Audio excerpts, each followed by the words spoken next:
Amém? Vamos ler a Bíblia, Êxodo, capítulo de número 2.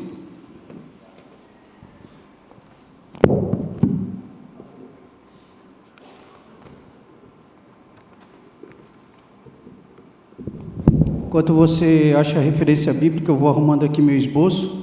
Quem está aqui próximo já viu que são 6 a 8 folhas. Então nós vamos cair até uma meia-noite, passar do culto para a vigília. Aqui tem um povo que quer a vigília, aqui tem um povo que já ficou bravo comigo. Irmãos, Êxodo capítulo 2, nós vamos falar sobre, não só dessa mulher, mas essa família. Embora muitos de vocês conhecem ela, por causa de um corinho que vem rodando aí nesses últimos dias, e a banda já está ensaiadinha para cantar depois, no final do culto. Nós vamos falar sobre Joquebede, e você vai ver o nome dela em Números 26, 52, se não me falha a memória, mas nós vamos ler aqui sobre o nascimento de Moisés e vai contar um pouco da família dela. Vamos lá. E foi-se um varão da casa de Levi, e casou com uma filha de Levi. E a mulher concebeu e teve um filho, e vendo que ele era formoso, o escondeu por 3 meses.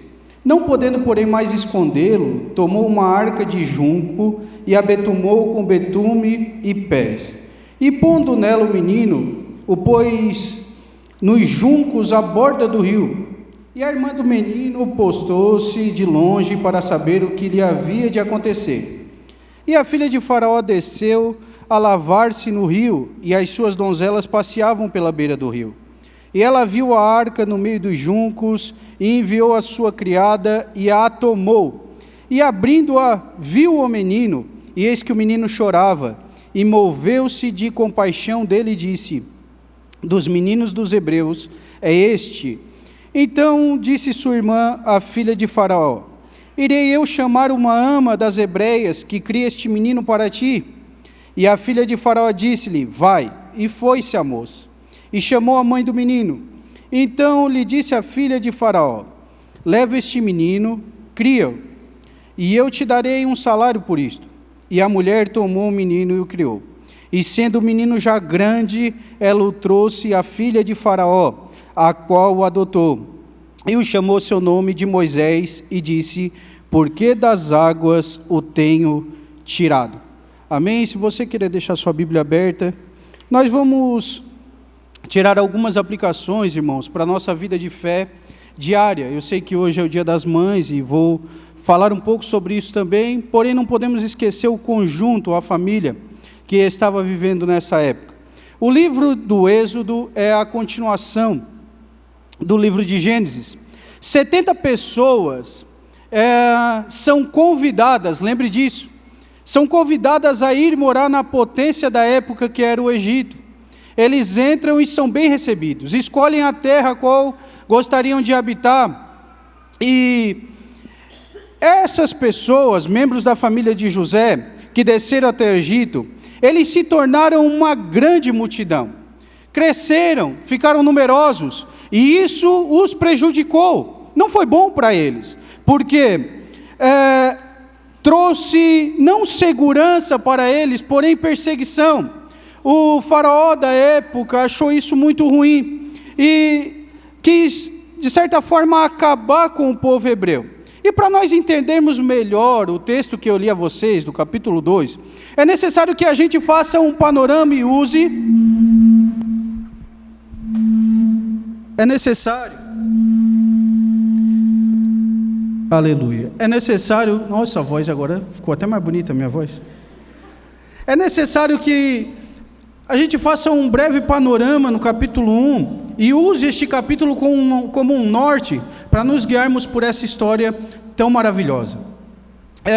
No capítulo 1, nós vamos ver do 1 ao 7 que este povo, eles foram fecundos e aumentaram de uma maneira grandiosa toda a terra. Agora, 70 pessoas que entraram no Egito, já são 600 mil homens, fora crianças e mulheres. Calcula-se que aproximadamente, quando o povo hebreu sai do Egito, são 2 milhões de pessoas, uma grande multidão. E isso é nada mais, nada menos do que uma promessa que Abraão fizera que Deus fizera a Abraão no capítulo 15 de Gênesis, quando ele convida Abraão a sair da sua tenda e diz: Abraão, conta as estrelas do céu, vê se tu consegue. E Abraão diz: eu não consigo. Pois bem, assim será a tua descendência. Tu não vai conseguir contar a tua descendência. E aqui a gente aprende uma coisa, irmãos, muito importante: a vida do povo de Deus, ela é governada pelo trono dos céus e não pelos poderosos deste mundo.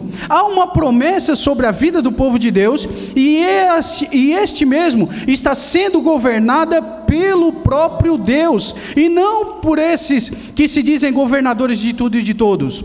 Aqui vai a primeira aplicação. A segunda: uma opressão amarga. Os egípcios, irmãos, com tirania, eles fizeram os filhos de Israel servir debaixo de um amargor. O alimento de domingo, vamos dizer assim, do povo hebreu, era cebola e pepino. Eles trabalhavam das 6 às 10, mergulhando no Nilo, tirando lodo, misturando com o restolho ou com a palha, fazendo tijolos, não para construir suas casas, não para construir seus apartamentos, não para construir sua vida financeira e ter uma vida estável, não, para construir casas para os egípcios, para construir uma cidade para os egípcios. Eles eram forçados a trabalho escravo, eles viviam debaixo de uma opressão que se multiplicava dia após dia. E olha que coisa interessante, isto também era uma promessa. Deus chamara Abraão e disse: olha, eu vou te abençoar, vou te dar um povo inumerável, porém, este povo vai ser castigado, este povo vai passar por momentos de dificuldade, esse povo vai ser colocado debaixo de uma dura cerviz, ele vai ser forçado a muitas coisas, ele vai construir lares e não vai poder habitá-los, ele vai passar necessidade, ele vai passar fome, ele vai chorar, ele vai gemer. Porém, no dia que eu determinei, eu vou entrar com providência, eu vou provar este povo que outrora os castigou, e quando eu tirar o meu povo desta terra, eu os tirarei com riqueza. Isso nos prova outra coisa que acalma e acalenta o nosso coração. E o que é, Fernando? Isso prova que a história, ela não está à deriva. Mesmo nos dias mais amargos, Deus continua no trono com as rédeas em suas mãos. Então não precisamos temer, precisamos sim confiar. Assim como diz Abacuque, ainda que a figueira não floresça, ainda que não haja fruto na vide, ainda que o produto da oliveira minta, as vacas sumam dos currais, as ovelhas do aprisco, todavia eu confiarei no Senhor. Continuarei glorificando o Deus que me dera a salvação. Eu venho aqui neste domingo, irmão, te convidar a, mesmo em meia dificuldade, continuar confiando naquele que fez os céus e a terra, e mesmo meia tribulação, continuar confiando naquele que tudo pode, naquele que governa os céus, que acalma o mar, que governa a nossa vida e nos trouxe até aqui nessa noite com segurança. Louvado seja o nome do Senhor Jesus. Então confia, continua confiando. E o terceiro, irmão, do capítulo 1 ainda, para nós entrarmos no capítulo 2, uma crueldade dolorosa. O rei do Egito agora, ele baixou um decreto. Ele disse às parteiras hebreias o seguinte: vocês, quando forem ajudar no parto das hebreias, se nascer um filho homem, vocês devem matá-lo. Se for uma filha mulher, tudo bem, ela vai viver. Agora, se for um filho varão, se for um filho homem, vocês devem jogar ele no Nilo. O Nilo seria o sepulcro, os crocodilos seriam o findar da vida de todo filho homem que nascesse naquele contexto a qual elas estavam inseridas. Agora, irmãos, aprove Deus que as parteiras não obedecessem à lei maior da época, e isso se chama, nos dias de hoje, desobediência civil, ou seja, uma recusa em obedecer uma lei perversa, visando obedecer à lei de Deus. Ora, você deve estar pensando aí: não, a Bíblia ensina que nós devemos obedecer às autoridades, e é verdade.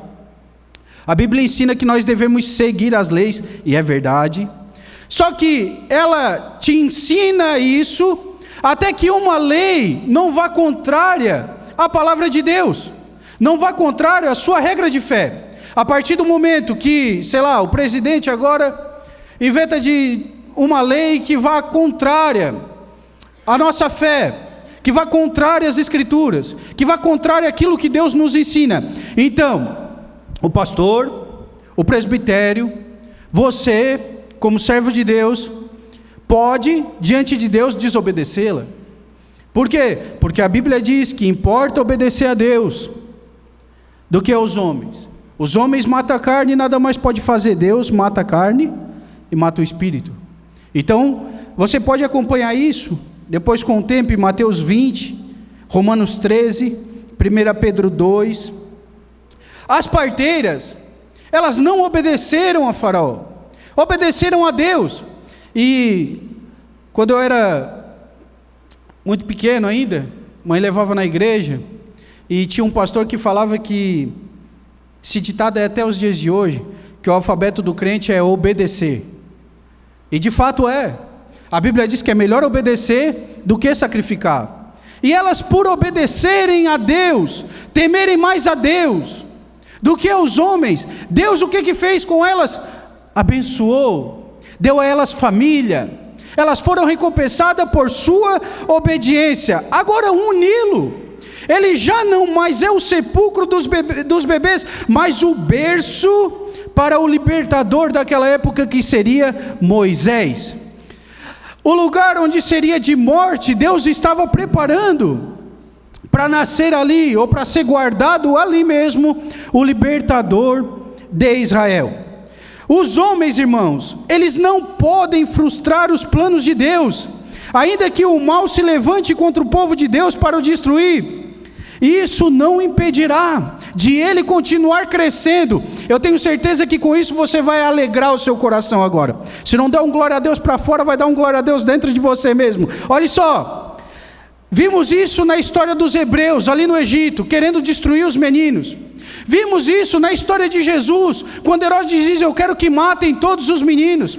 Vimos isso na história dos apóstolos, com as perseguições, nossos irmãos sendo mortos. Vimos isso com a história da igreja, Policarpo, Inácio, a viúva Felicidade, que foi morta e viu seus 7 filhos sendo morta. Livro dos Mártires. Ela disse uma frase ao homem da época, ela disse assim: viva, eu te vencerei, e ainda que tu me mates, na minha própria morte te vencerei mais ainda. Nós vimos Savonarola dizendo: o sangue dos mártires é o adubo para a sementeira do evangelho.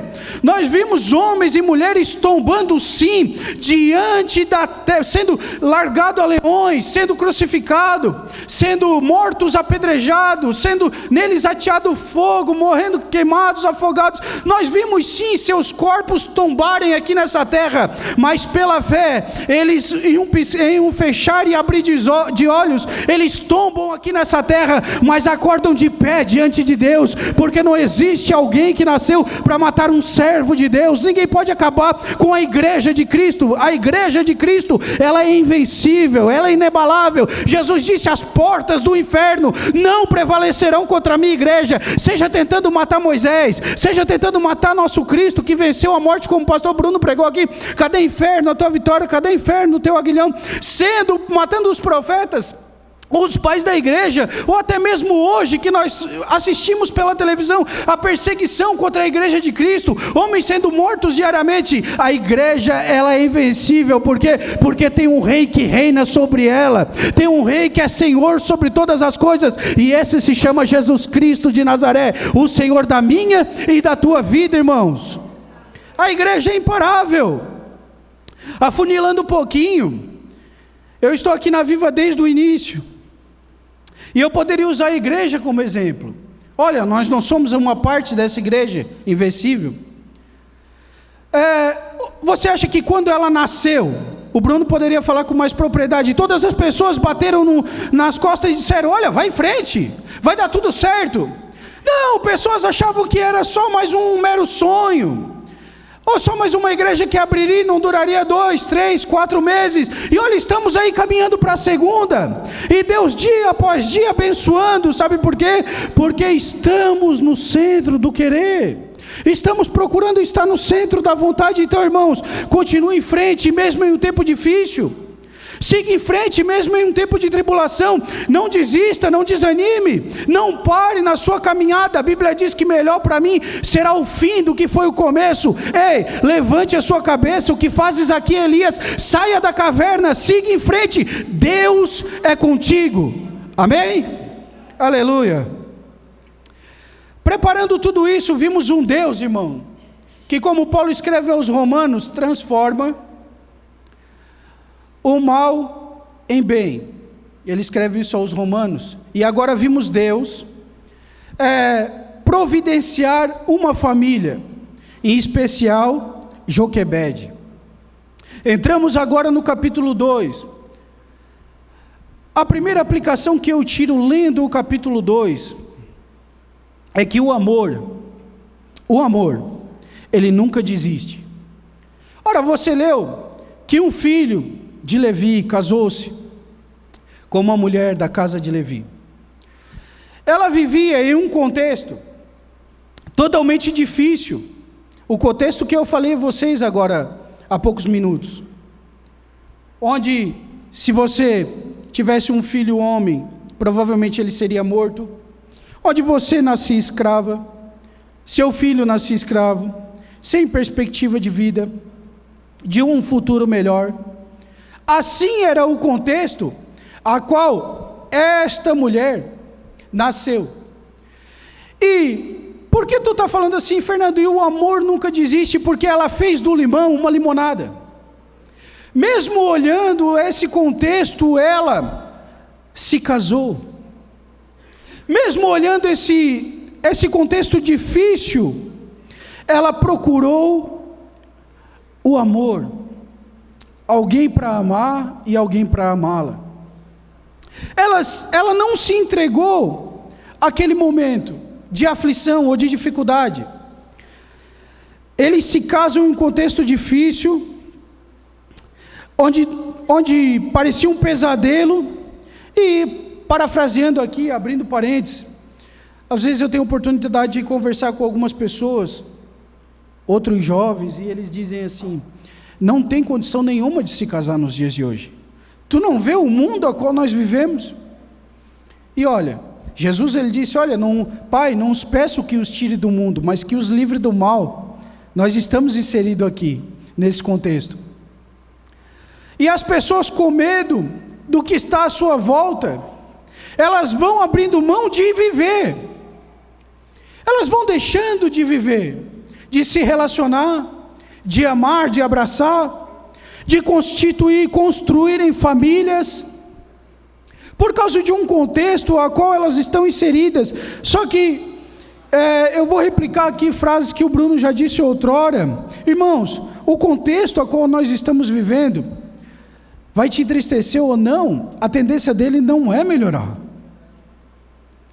As coisas cada dia mais vão se afunilando, e a igreja está aqui ainda, fazendo a diferença, porém você não pode deixar de viver, você não pode deixar de sonhar, simplesmente porque ao seu redor as coisas não vão tão bem. Esta mulher, ela nos ensina que o amor jamais desiste. O Nilo infestado de crocodilo era o sepulcro deles. Diante desse cenário horrível, nasce um menino, seus pais o escondem, e o amor os levou a lutar pelos seus sonhos. O amor os levou a constituir uma família. O amor deu-lhes força para não recuar diante das adversidades. Charles Spurgeon escrevia dizendo o seguinte: o vento é necessário. Para quê? Para que se faça andar o barco. Lembra da passagem que Jesus ordena os apóstolos atravessarem um lago, ou mar, depende da tua Bíblia, de Genezaré.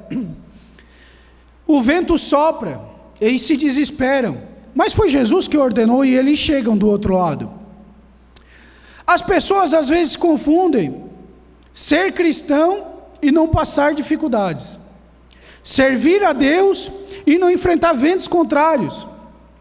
Irmãos, eu venho aqui te impulsionar a não desistir de viver, a não desistir de ir adiante, a não abrir mão dos seus sonhos familiares, simplesmente porque o cenário à sua volta não está tão favorável. Ora, eu estava meditando sobre esse versículo e passou um filme na minha vida. Eu já vou para aí meus 15 anos de casado com aquela moça bonita, linda, e eu não vou fazer as brincadeiras que eu faço quando eu estou entre amigos. Irmãos, quando nós casamos, eu tinha uma bicicleta. E nós namoramos, noivamos, casamos em 7 meses. Eu não estou dizendo aqui para você, jovem, que você não precisa organizar a sua vida, ou você agora conheceu a pessoa que Deus te preparou e agora não pode, mas nós casamos assim. E nesses 15 anos, nós já enfrentamos muitas, boas e ruins, muitas dificuldades, muitas, inúmeras.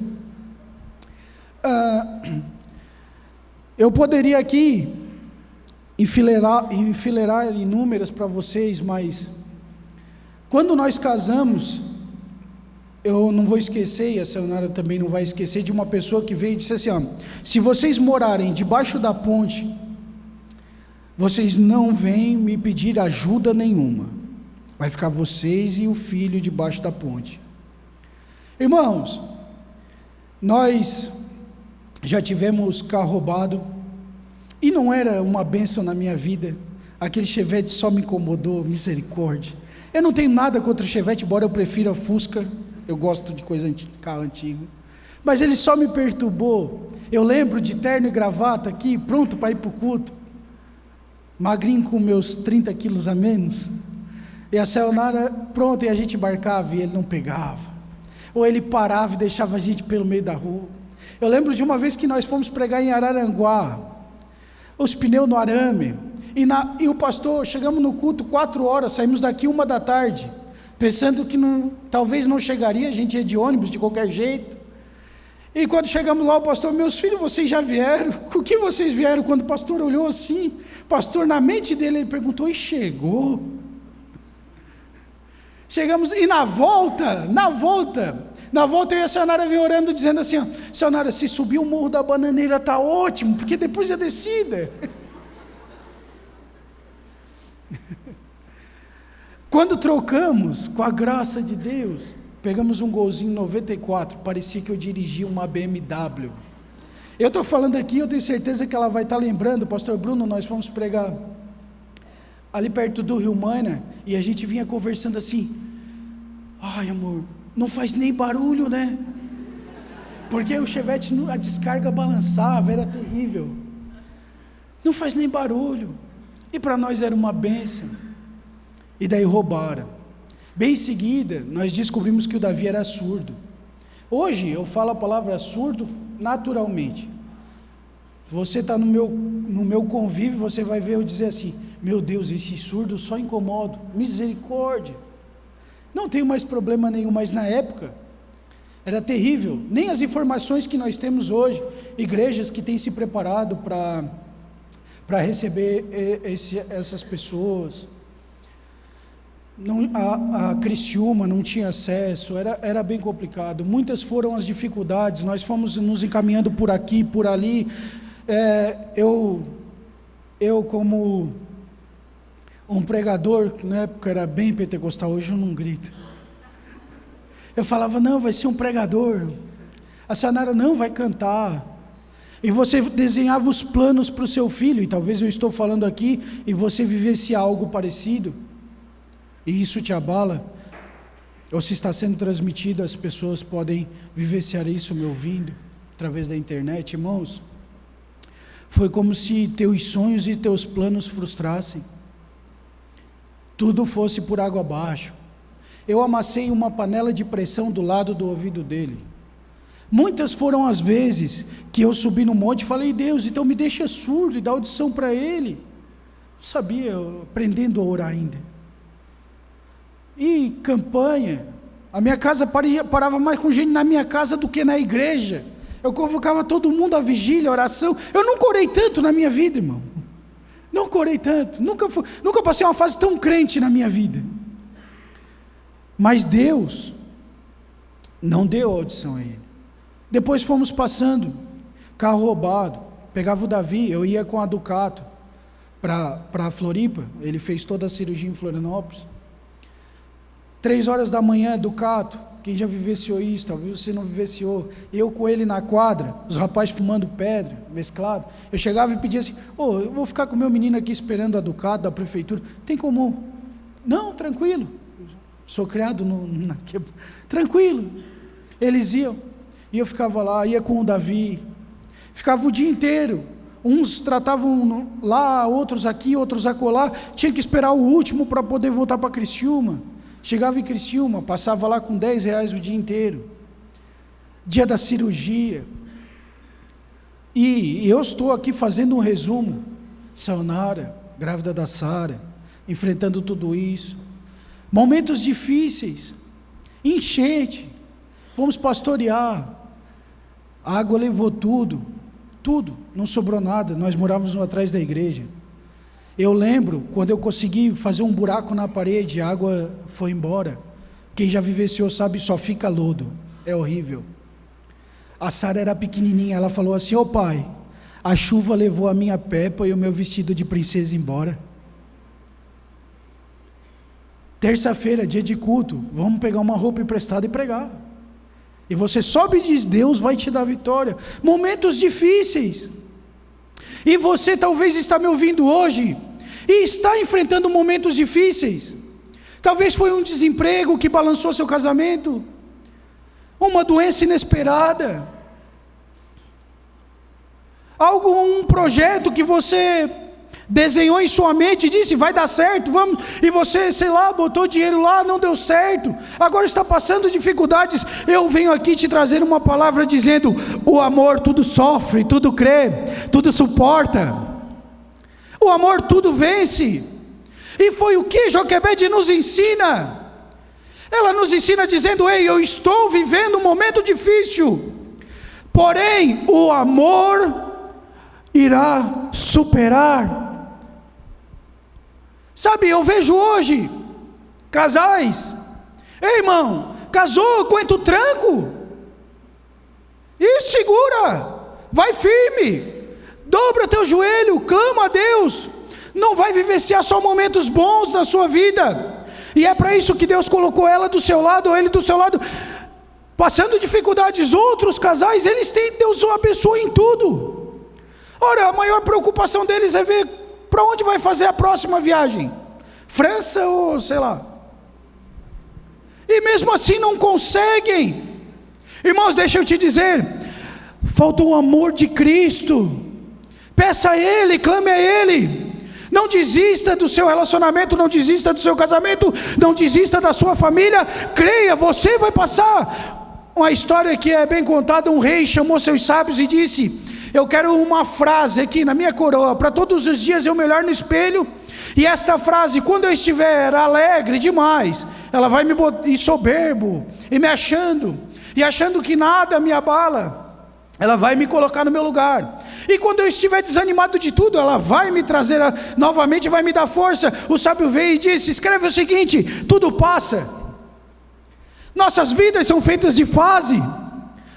Sabe, irmãos, sua fase, talvez você está passando uma fase difícil. Ei, eu vou te alegrar, é só uma fase, ela vai passar, não vai durar para sempre. E se você, irmão, com o perdão da palavra, ficou bobo demais, Deus está abençoando muito, e você agora anda assim, para lá e para cá, achando que é intocável. Ei, tudo passa, clame a Ele, busque a Ele, ore como a Bíblia nos ensina. Deus, não me dá de menos para que eu não roube e te vergonhe, nem de mais para que eu não esqueça de Ti. Permaneça, mas lembre de uma coisa, o amor nunca desiste. A segunda coisa, irmãos, que eu aprendo com esse texto, com essa família, com essa mulher, é que ela fez parte de uma providência maravilhosa. Deus fez com que a filha de Faraó estivesse no mesmo local que Joquebede colocar o cesto, e a abrir o cesto ela se compadeceu. Miriam, que estava perto observando o menino, deu a ideia de chamar uma mulher hebreia para amamentá-lo, logo ela chamou a própria mãe. Joquebede, irmão, já por provavelmente ter ouvido sobre seus antepassados, e esta arca que ela prepara, a Bíblia vai te levar à arca de Noé. Ela prepara uma arca para guardar seu filho. O que ela tinha em mãos, ela usou. Ela tirou os juncos, que eram muitos à beira do rio, usou o betume, calafetou, transformou em uma arca impermeável e colocou o menino. Por quê? Porque, irmãos, quem é pai sabe, dá para esconder uma criança por um tempo? Dá, mas 3 meses para frente já fica bem complicado, já fica bem difícil, não fica? Ela não tinha mais como esconder o menino, mas ela desejava guardar a vida daquele garoto. Então o que ela tinha em mãos, ela usou sua fé em Deus, sim, e o que ela tinha em mãos, que era o junco, que era o betume, que era o que ela sabia fazer, e ela prepara, a priori, um lugar seguro para o garoto. Provisoriamente sim, mas é o que ela poderia fazer. Irmãos, uma coisa que eu aprendi é que Deus, Ele conta com você com o que você tem, não com o que você não tem. Sabia? Eu canto pra caramba. Não. Eu queria cantar, mas não dá, mal é pregar. Só que não adianta eu vir aqui querer pregar igual o pastor Bruno, ou querer pregar igual o Musta. Eu tenho que pregar do meu jeito, é nesse jeitinho mesmo, é com o que eu tenho que Deus vai usar. Sabe, você vai vir aqui cantar, vem cantar com o seu jeitinho, é desse jeitinho que você tem o dom para a escolinha, é lá que Deus vai usar você. Você tem o dom de servir, é ali, de organizar, é ali. Deus conta com o que tu tem, não com o que tu não tem. Bruno, eu vou fugir só um pouquinho. Davi, só para te dar um exemplo de como Deus conta com o que você tem. Davi, quando foi lutar com o gigante, Saul ofereceu sua armadura, correto? Conhecem a história? Levante a mão. Conhece. Saul disse: olha, pega a minha armadura, vai e luta. Ele botou a armadura, só que ele não conseguiu se mexer, porque não era dele. Então ele disse: não, eu vou com o que eu tenho. Eu sou um bom pastor, eu domino na funda e eu entendo de pedra. É isso que eu tenho, é com isso que eu vou, e é com isso que Deus vai me dar vitória e colocar o gigante nos meus pés.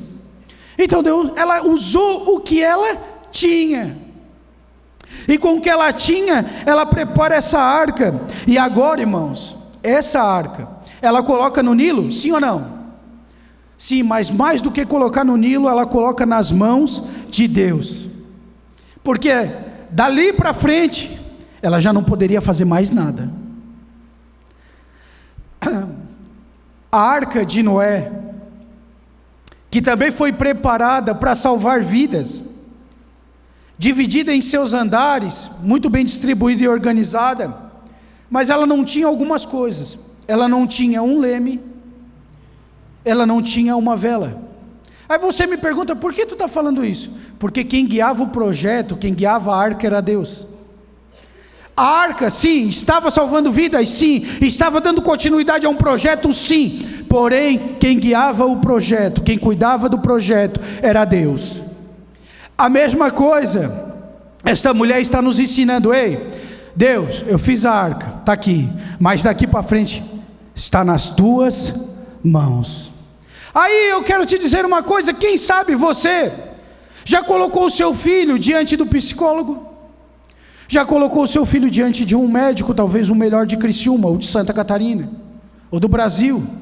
Talvez você já colocou o seu filho diante de advogados, diante de inúmeras coisas, inúmeras pessoas que você acha que vai dar jeito, mas esqueceu o principal, de colocar ele diante de Deus.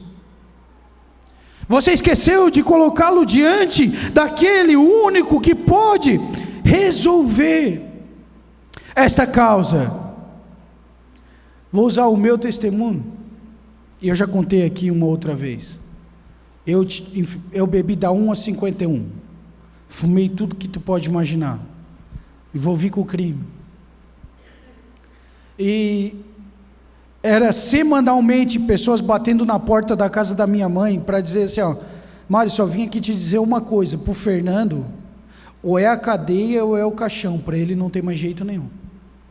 Esse vai ser o fim dele. Um Nilo o espera, crocodilos o espera. E quem sabe você tem um filho na mesma situação que eu estava, um irmão, um pai. Sabe o que eu chegava depois de 3, 4 dias? Quem usou cocaína sabe que tira o sono. Eu chegava lá e deitava, tentava dormir, a mãe pegava a roupa que eu estava, levava para o outro quarto, a casa era de madeira, e eu ouvia ela dizendo, Deus, as pessoas que entendem, ou dizem entender, ou sabem de tudo, diz que não tem mais jeito, mas eu estou colocando ele diante das tuas mãos. Ela fez o que ela poderia fazer, e o que ela deveria fazer, e o que ela faz até hoje. E eu conto essa parte aqui, que é a que fica. Eu gostava de carnaval, acabava um, eu já ficava pensando no outro, e eu dei a minha fantasia para ela passar, mãe, passa a minha fantasia que eu vou tocar, tocava escola de samba, passa que eu vou tocar, e ela falou, Fernando, eu vou passar a tua fantasia para te tocar, mas vai chegar o dia que eu vou passar o teu terno para te pregar a palavra de Deus. E ela já passou, e não meus ternos. Irmãos, dito isso, eu quero dizer a você que me ouve nessa noite, continue colocando sua família debaixo do seu joelho, continue entregando os seus diante de Deus, e eu tenho certeza de uma coisa, aquele que começou a boa obra, é fiel para ir até o fim, louvado seja o Senhor. Dito isso, agora os irmãos notem uma coisa, as ações do capítulo 2, elas são parecidas com as ações do capítulo 3, as ações da princesa, elas se parecem com as ações de Deus no capítulo 3, olha só, a Bíblia vai dizer que a princesa desceu, no capítulo 2, no capítulo 3 Deus vai dizer, e eu desci, no capítulo 2 vai dizer, e ela viu, no capítulo 3 vai dizer, Deus diz, eu tenho visto, no capítulo 2 ela vai dizer, e ela ouviu, no capítulo 3 Deus vai dizer, e eu tenho ouvido o clamor do meu povo. Agora o substantivo compaixão, ele aparece aqui, alguma tradução vai ter piedade, mas aqui é compaixão, e há uma diferença enorme entre compaixão e piedade. Veja bem, piedade é sentir por, compaixão é sentir com. Esta passagem, esses versículos em especiais, eles poderiam até se chamar assim, a parábola da boa egípcia, assim como a do bom samaritano. O sacerdote, o levita, eles sentiram piedade, eles sentiram por, mas não sentiram com, assim como o samaritano. A princesa, ela não sentiu por, ela sentiu com, como se estivesse, como se aquela dor fosse a sua própria dor. E acontecendo isso, então, Deus entra com providência mais uma vez, usa a Miriam, e Miriam dá um conselho àquela egípcia. Miriam influencia aquela egípcia, estrategista, preparada, sábia, diz, olha, vamos procurar uma hebreia, e esta vai amamentar essa criança até que ele seja criado e você possa cuidar dele. E ela gostou da ideia. Deus usa essa egípcia para dar um salário agora a Joquebede. E o que acontece, irmãos, que eu gostaria de falar a vocês pais, esta mulher, é dado a ela a oportunidade de ensinar as coisas do céu a esse menino. Aproximadamente 3 anos esse menino vive com ela. E ela, ou você acha que Moisés se compadeceu do povo hebreu e matou um egípcio porque não aprendeu nada do povo hebreu? Onde que ele escolheu não ficar com as riquezas do Egito antes de sofrer com o povo de Deus? Quem passou isso a ele? Esta mulher, sabe por quê? Porque ela criou um filho no cativeiro, mas não para o cativeiro. Há uma diferença muito grande aqui. Você tem criado o seu filho no cativeiro, é verdade. Nós criamos nosso filho em um cativeiro. A televisão os influencia e tudo contra aquilo que nós acreditamos. As músicas de hoje em dia, eu me sinto envergonhado. Às vezes eu estou indo trabalhar, passo na escola e vejo os pais chegando com o som no último volume, que eu já não consigo entender como é que uma pessoa normal consegue andar com o som alto 7 da manhã. Eu estou acordando 7 da manhã ainda. Mas as músicas pornográficas, e as crianças estão ali crescendo e ouvindo isso. E isso está cercado, tem professores aqui me ouvindo, nas escolas, as suas amizades, e por aí em diante. Nós criamos eles em um cativeiro, mas não podemos esquecer que não criamos para o cativeiro. Pelo contrário, nós criamos o próximo libertador. Eu fiquei feliz quando a Sara disse: pai, eu estou fazendo sopa, já fiz um grupo, eu tenho um monte de menina da minha sala fazendo sopa também. Ótimo, influenciando. Você cria seu filho porque ele vai ser, se Deus quiser, o próximo Moisés. Ele vai ser o próximo, não estou dizendo ele vai ser o próximo missionário que vai correr os 4 cantos do mundo falando o evangelho, mas talvez ele vai ser o próximo missionário na escola dele, na casa, no trabalho. Ele vai ser o libertador lá, ele vai falar sobre as coisas dos céus para essa pessoa. Ele vai levar as pessoas que estão vivendo em um Egito opressor para uma Canaã celestial. Ele vai ser o próximo, e você é responsável por isso. Sabe, nós não podemos esperar da igreja, esperar dos professores que fazem um ótimo trabalho, ou esperar da escola, ou esperar dos outros. Essa responsabilidade é nossa, cabe a você. A Bíblia não diz: sente os pais, ensinem, botem nos umbrais, nas portas, gravem em si, ensinar as verdades do céu. Lembre seu filho. Aí você está dizendo assim: irmão Fernando, mas eu ainda não tenho filho. Beleza, mas você tem irmão, você tem pai, você tem mãe, você tem vizinho, você tem amigo, você tem amiga. Você é o próximo, não eu. Você. Lembre, você cria em um cativeiro, mas não para o cativeiro. Não se conforme, o cativeiro é só uma passagem, não foi feito para você perecer lá, não foi feito para você morrer lá. Algo maior lhe espera, algo maior espera a sua família. Dito isso, irmãos, eu já estou caminhando para o fim. Uma entrega por um bem maior.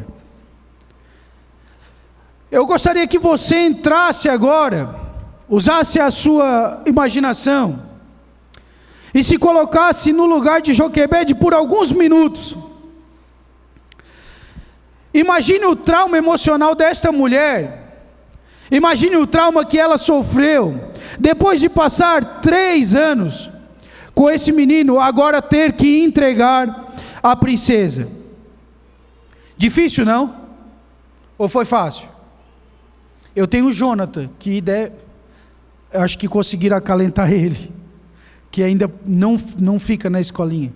Eu levo, não dá 2 minutos, professora, a bênção é tua, irmão Fernando.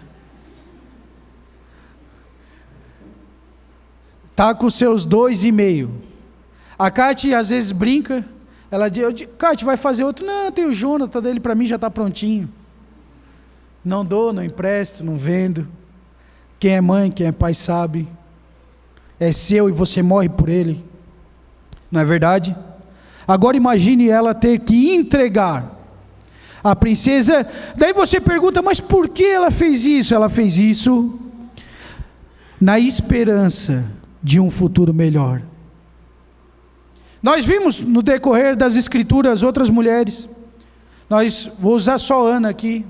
Ana, poderia usar Maria também, aos pés da cruz, vendo Jesus, seu filho, a qual ela amamentou, a qual ela carregou, a qual ela ensinou, a qual ela cuidou. E Ana, quando vai ao templo e era estéril e pede a Deus que Deus a abençoasse, dizendo: se o Senhor me abençoar, eu entrego ao Senhor novamente. Eu vou cuidar, eu vou zelar, eu vou ensinar, mas eu entrego ao Senhor novamente. E ela fez, e ela o fez. Irmãos, um amor sacrificial, é isso que ela nos ensina. O amor de Joquebede por seu filho Moisés fez com que ela não desistisse dele. Ela sacrificaria tudo para poder dar a ele a oportunidade de viver, de crescer e de ter uma vida melhor. Eu fui pesquisar no São Google e eu achei inúmeras histórias de mulheres que se sacrificaram por seus filhos. Na Segunda Guerra, nem por seus filhos, por crianças. Uma enfermeira conseguiu salvar mais de 506, se eu não me engano, crianças. Se sacrificando, se doando, e por fim morreu. Por que ela fez isso? Porque ela tinha uma esperança de algo melhor, de algo maior para aquelas crianças. E assim foi Joquebede. Agora olhe,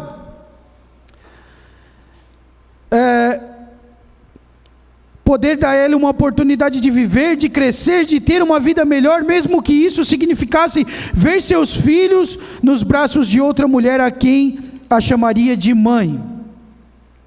Você, mãe que me ouve, pode imaginar a dor que essa mulher sentiu, carregar em seu ventre um filho, e que se quer ter a certeza que ele viveria um dia apenas, pois a sentença era os meninos morrerem. Agora, olha que coisa interessante, para te dar glória, alegrar. Moisés simboliza um tipo de Cristo. Ele nasceu com um propósito determinado por Deus. Ele seria o quê? O libertador do povo hebreu, correto? Então, na tipologia bíblica, nesse momento e nessa passagem, Moisés está simbolizando um tipo de Cristo. Agora, a diferença é que Joquebede aqui, irmão, presta atenção aqui, nesse texto, ela pode simbolizar o amor de Deus por nós. Ela entrega Moisés por um propósito maior. Qual seria o propósito? Qual seria a esperança? Libertar Israel do Egito e levar para uma Canaã, correto? Agora vem Deus, né? Vem Deus, seu filho, a qual amava, a qual, vou conjecturar aqui só um pouquinho, no dia do nascimento, né? Imagino Deus com o sorriso Elma Chips, daqui a aqui, os anjos ao redor dele. Deus, hoje teu sorriso está mais radiante. Só estou conjecturando, tá, irmão? Aí Deus, vai nascer alguém especial. Aí eles falam quem? Olha, chama o ministério de louvor, chama a banda, por favor, que eles vão cantar. E vamos cantar aonde, Senhor? Ao redor do trono? Qual o lugar? Quer que nós nos posicionamos aonde? Não, hoje vocês vão cantar num lugar diferente. Hoje vocês vão cantar na terra. Mas quem de importante nasceu assim? Nasceu homens tão importantes, reis tão importantes, pessoas que o Senhor usara com a mão forte, e não, hoje nasce meu filho lá, vocês vão cantar, paz na terra entre os homens, nasceu o Salvador do mundo, nasce o filho, e ele entrega por nós. Por isso que eu falo de um amor sacrificial. Agora, ele não entregou por nenhum justo, sendo nós pecadores. Ele entrega por quê? Por uma esperança maior. E qual é essa esperança? Tirar-nos do charco de lodo, tirar-nos da servidão do Egito e levar-nos para uma Canaã, uma terra que mana leite e mel, da onde ele enxugará dos nossos olhos toda lágrima, e não vai haver mais morte, mais pecado, mais tristeza, mais angústia. Por quê? Porque o Senhor de todas as coisas estará lá em nós com ele para todo sempre. E isto é o que eu e você devemos almejar, ouvir do Senhor: entre bendito de meu Pai para as moradas que está te preparado. E é este amor sacrificial que ele ofereceu a nós.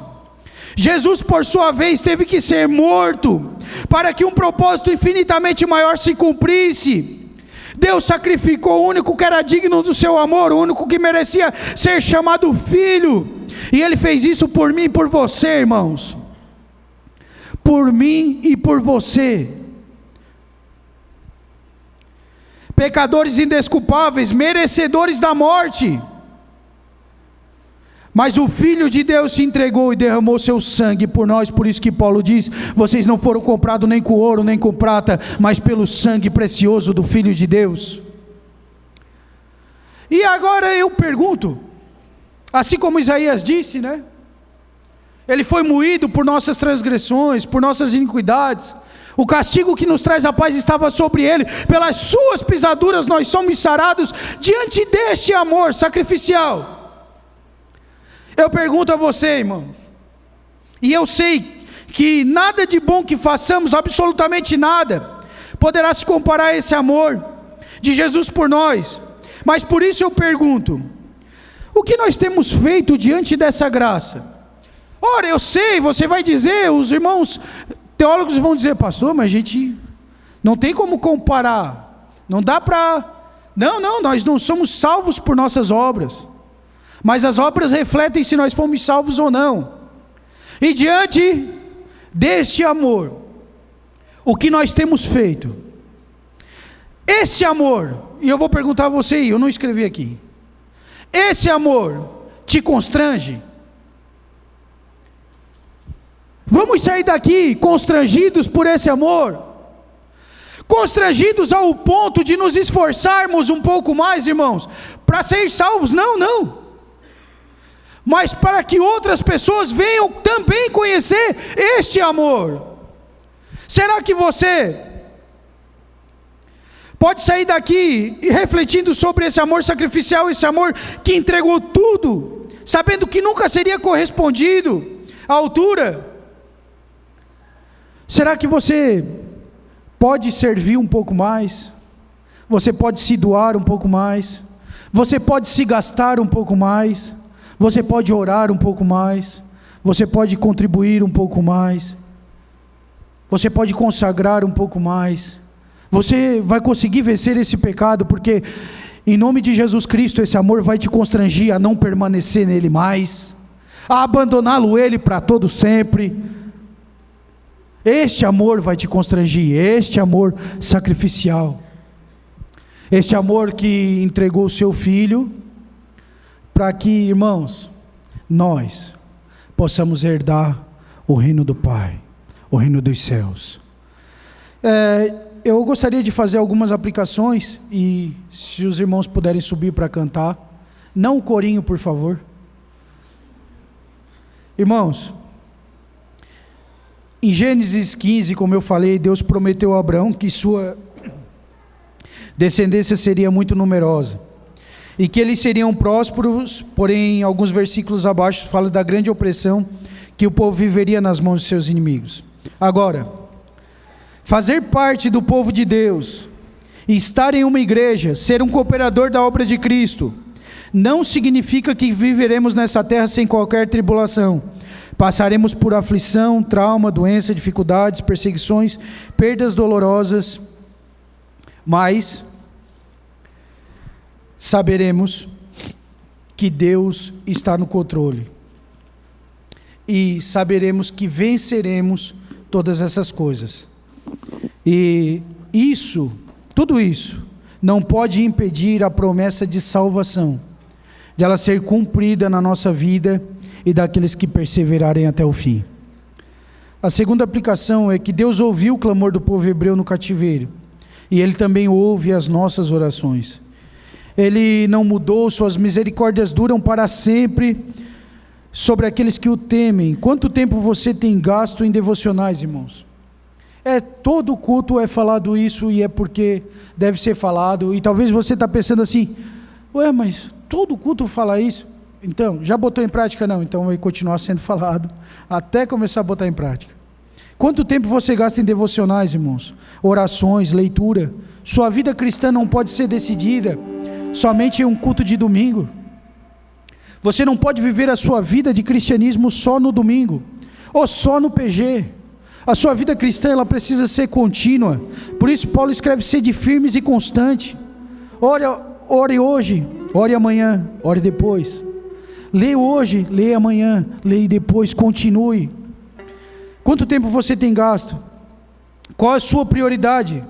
Você tem separado um tempo de qualidade para estar a sós com Deus? As distrações desse mundo não estão afastando o seu coração de Cristo? São só perguntas, e você são perguntas, vai respondendo aí para você mesmo, irmãos. Seu coração de Cristo, da sua maravilhosa presença, você ainda... Irmãos, olha só o que eu vou dizer. Uma vez perguntaram a Charles Spurgeon onde um homem esquece Deus, e ele respondeu o seguinte: se foi no seu quarto de estudo bíblico, volte lá e Deus estará lá. Se foi no seu quarto de oração, volte lá e Deus estará lá. Talvez você está me ouvindo aqui e está dizendo: realmente, irmão Fernando, olha, eu não oro mais. Sabe, eu faço aquela oração: Jesus, eu te abençoo, salvo o Espírito Santo, e daí tu acorda, porque daí tu já está dormindo. Sabe, tu gastou o teu tempo, e tu chegou agora para entregar 3 minutos para Deus. Vou falar o que eu venho falando há anos. Irmãos, assim como esse povo, quando eles disseram: queremos um tempo para adorar a Deus, e a carga foi dobrada, e eles precisavam dar conta da mesma produção, para evitar de ter tempos para Deus. E é nos dias de hoje, as pessoas têm trabalhado quase o dobro para ter o mínimo. Só que aqui vai a palavra, irmão. Se você trabalhando no seu horário normal, chega à noite e não tem mais tempo, você vai precisar começar a acordar mais cedo. Porque você vai precisar achar tempo, porque é Ele que te sustentará. Você tem criado os filhos pro cativeiro ou no cativeiro? Você tem criado seus filhos para uma esperança maior, irmão? Você tem dito a seu filho: ei, existe coisa melhor e maior que te espera. E agora eu falo não só os pais, você que lidera um PG, você tem influenciado as pessoas que estão lá sendo pastoreadas por você, e tem dito a elas assim: meu irmão, sabia que tem uma coisa maior que nos espera, melhor que nos espera? Sabe, nos dias de hoje parece que se Jesus dissesse: vou voltar, os crentes iam dizer: calma, não casei ainda, não fui para Disney ainda, não troquei de casa ainda, não troquei de carro ainda, calma, segura aí. A nossa oração é: Maranata, ora vem Senhor Jesus. E você tem passado isso a eles. E eu concluo, irmãos, você está disposto a fazer da sua família um testemunho para os que estão lá fora? Será que estamos dispostos a arriscar tudo para viver intensamente a obra de Cristo? Será que amamos Jesus ao ponto de entregar por inteiro, mesmo que isso nos custe algo? Sabe, a pergunta do jovem rico: ainda te falta alguma coisa? Ainda te falta algo? Estamos dispostos a abrir mão do comodismo, do conforto, dos prazeres e até mesmo de objetos pessoais por um bem maior, por um bem comum, pela expansão do reino de Deus na terra? E em si eu posso dizer, pelo trabalho da Igreja Viva, pelas pregações que estamos pregando, por aquilo que estamos ensinando, você está disposto? Esse amor te constrange? Meu convite é: entregue tudo hoje, não só sua família. Entregue sua vida, se gaste, se doe na obra de Deus por uma esperança maior. Sair do Egito e ir para uma Canaã que nos espera. Dito isso, eu quero convidar você a ficar de pé comigo e orar comigo nessa noite. Eu vou passar para o pastor. Enquanto os irmãos vão cantar,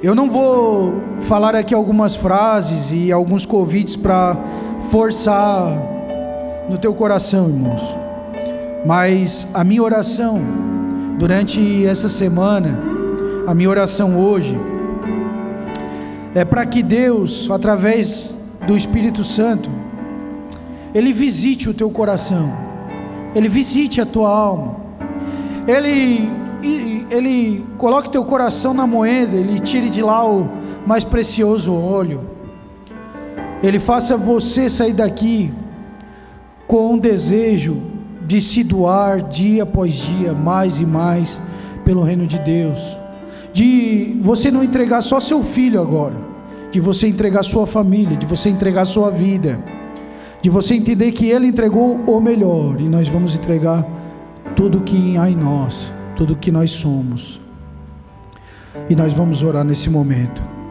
e Deus, pela sua graça e sua misericórdia, vai visitar a tua alma. Você que não ora mais, não chora mais, não sente mais a presença de Deus, Você que diz: irmão Fernando, meu coração está sequinho, está um deserto árido, hoje vai brotar águas vivas.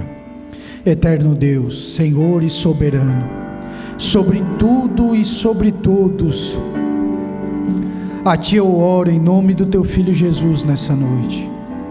A Ti eu clamo, meu Senhor. Eu peço que Tu venha, Pai, com a Tua presença, com a Tua glória, venha tocar cada vida aqui nesta noite, Senhor. Tu sabes, Deus, como cada um entrou aqui nesta noite. Tu sabe o que cada um tem passado, o que cada um passou. Sabe que talvez teve pessoas que entraram aqui nessa noite dizendo: Senhor, é meu último culto. Senhor, eu não tenho mais força. Senhor, me arrancaram Moisés, me arrancaram do meu porto seguro. Deus, Tu és Senhor para restaurar todas as coisas. Tu és Senhor para renovar as forças, levantar o que está caído, dar força ao que está cansado. Deus, que enquanto os irmãos aqui, junto com esta comunidade, junto com esta igreja, a Ti entoam louvores, que o Senhor visite a cada coração através da Sua palavra, através do Seu Espírito, e esta pessoa já não seja mais a mesma, Senhor, mas ela saia daqui transformada pelo poder da Tua glória, em nome de Jesus Cristo. Amém.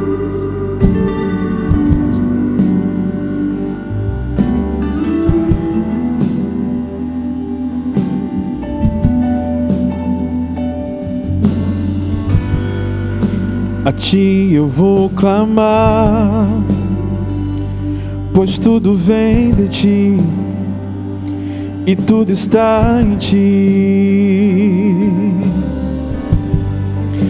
Por Ti vou caminhar, Tu és